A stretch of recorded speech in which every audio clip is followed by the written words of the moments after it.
राजा दशरथ के 4 पुत्र थे, लेकिन लक्ष्मण हमेशा राम के साथ रहते।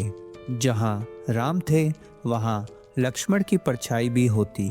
एक दिन जब माता कैकेयी ने राम को 14 वर्ष के वनवास का आदेश दिया, लक्ष्मण बिना सोचे समझे उनके साथ चलने को तैयार हो गए। माँ, मुझे क्षमा करें, लेकिन अब मेरा जीवन राम और सीता की सेवा में ही बीतेगा। सुमित्रा ने मुस्कुराते हुए कहा, तुम्हारा कर्तव्य यही है बेटा, राम के साथ रहना और उनकी ढाल बनना। वन में लक्ष्मण ने हर क्षण राम और सीता की रक्षा की। दिन में वह भोजन की व्यवस्था करते और रात में पहरा देते। कहते हैं लक्ष्मण ने 14 साल तक नींद नहीं ली ताकि राम और सीता चैन की नींद सो सके।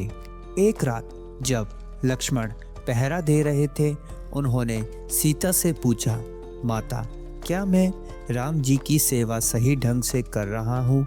सीता ने कहा, लक्ष्मण, तुम न केवल उनके भाई हो बल्कि उनके सबसे बड़े सहायक भी हो। तुम्हारा त्याग अद्वितीय है। एक दिन जब राम मृग का पीछा करते हुए जंगल में गए, रावण ने सीता का अपहरण करने की योजना बनाई। राम के आदेश पर लक्ष्मण ने सीता की रक्षा के लिए एक रेखा खींची और कहा, माता, इस रेखा के बाहर मत जाना, यह आपकी सुरक्षा का वचन है। लेकिन रावण ने एक साधु का रूप धारण कर सीता को बहकाया और लक्ष्मण रेखा पार करने पर उनका अपहरण कर लिया। लक्ष्मण खुद को दोष देने लगे। जब लंका का युद्ध हुआ, लक्ष्मण ने रावण के सबसे ताकतवर बेटे इंद्रजीत को हराया। इंद्रजीत मायावी शक्तियों का प्रयोग कर सकता था, लेकिन लक्ष्मण ने अपने साहस और ज्ञान से उसे परास्त किया।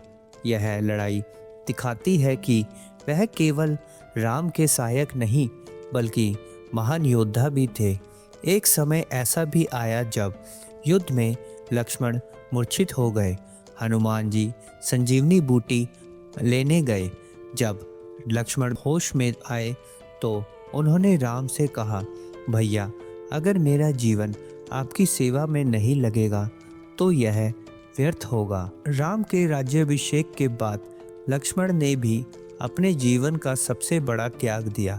जब राम ने उन्हें वैकुंठ जाने का आदेश दिया, लक्ष्मण ने बिना कोई प्रश्न किए सर झुका दिया और यह उनका अंतिम त्याग था। लक्ष्मण केवल एक भाई नहीं थे, वह धर्म, त्याग और निष्ठा का जीवंत उदाहरण थे।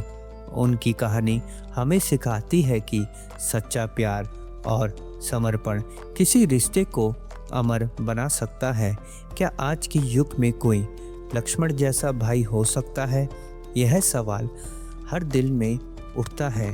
अगर यह कहानी आपको प्रेरणा देती है तो इसे दूसरों के साथ साझा करें और सोचिए, क्या हम लक्ष्मण की तरह अपने कर्तव्यों के प्रति निष्ठावान हैं?